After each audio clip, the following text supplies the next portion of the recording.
All right, welcome to the channel. I think we got a new truck coming here this morning.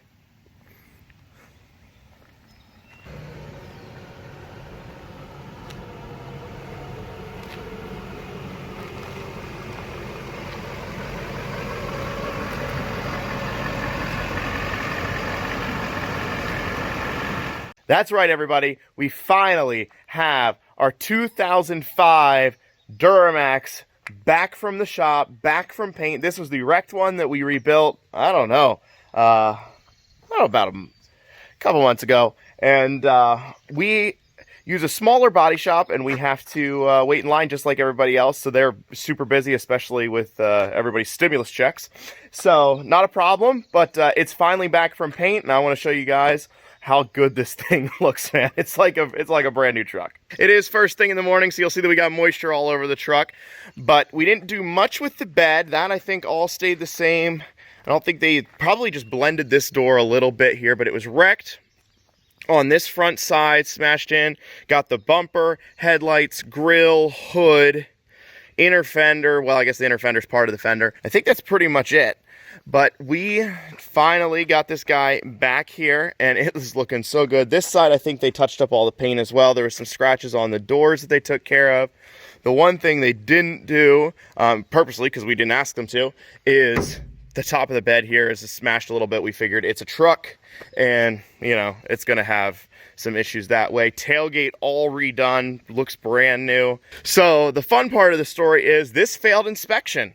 It's actually probably, I think this is our first one that's ever failed inspection, or at least that they couldn't, you know, pop a light bulb in or something like that right away. As you may or may not know, Pennsylvania, when the vehicle is a salvage title, which this was, you have to take it and get the enhanced inspection to get a title that you can actually drive it on the road. It failed. It's actually not even inspected right at this moment because needed ball joints, tie rod ends, that stuff. So last night we came out, we rebuilt the whole front end basically on it. So it's 100% good to go. It'll pass. That was the only thing that it really failed for. It has no check engine, runs perfect.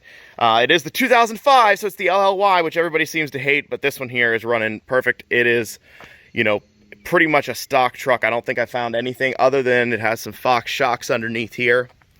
Other than that, everything is factory on it. And I think at this point, just because we don't usually have an extra Duramax around, let's pull out the whistling diesel truck, and I just want to see how much higher it looks next to this one.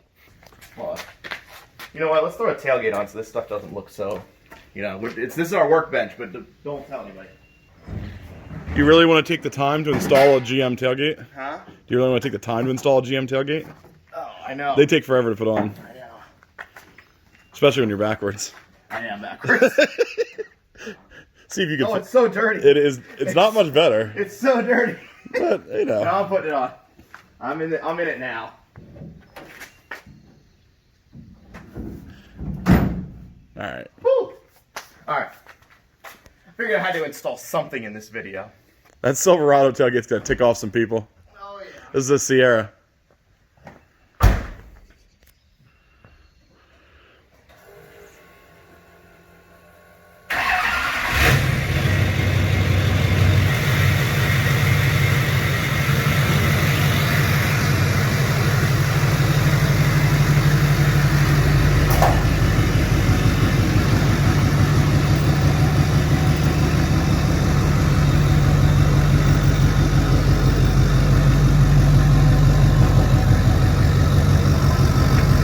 Okay.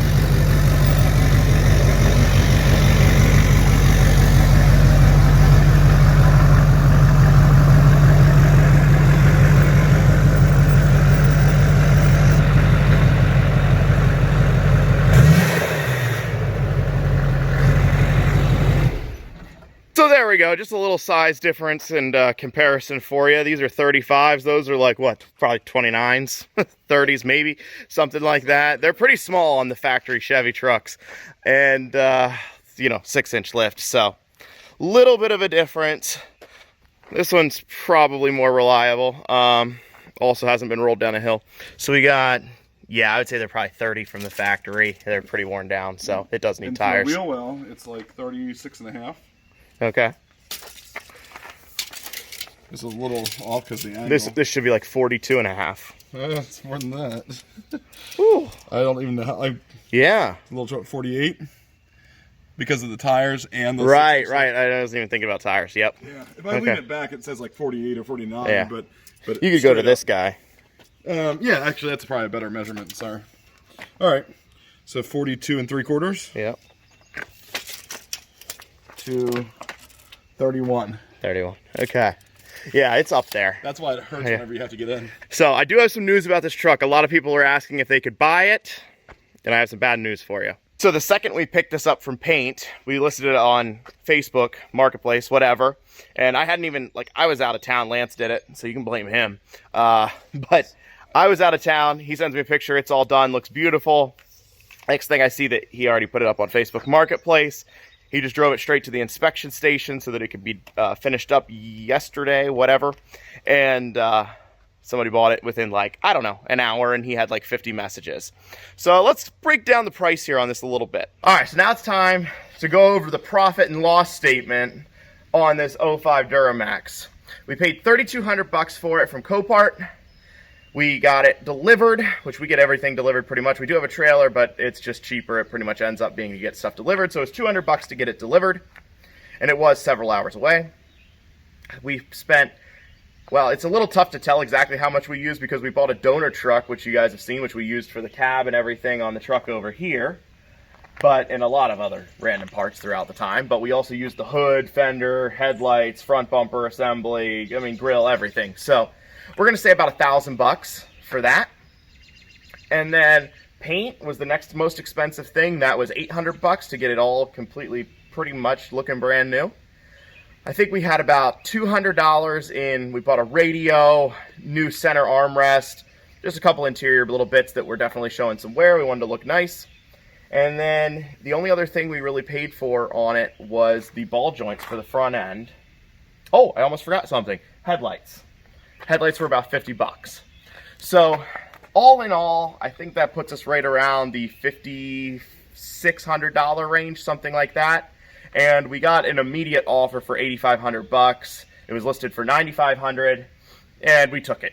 So, but we probably could have gotten up into the $995 range, honestly, because of how many other people. I mean, it was like the phone was just ringing off the hook. So, but I mean, that was instant. The guy came right away, gave a deposit, like, and just no issues at all. So sometimes convenience is, you know, you can sacrifice a couple bucks for.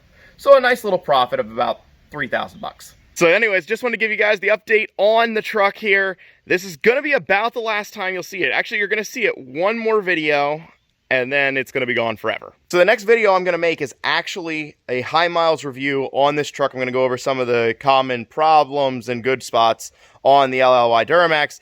These are videos that actually started my channel and got me my first 1,000 subscribers, was my review of the Chrysler 300. I have like 5 or 6 other ones on the channel if you want to check them out on other vehicles. I would love to do it more often, but it is sort of tough to find vehicles. So we're going to do one on this truck, go over some of the problems. I always miss a million things. Not that great. You probably shouldn't even watch it. But we're still going to give it our best shot, try to help some people out who might be in the market for a used higher mileage truck. And with that, thank you guys so much for watching. Please like, subscribe, and share the channel. Have a great day.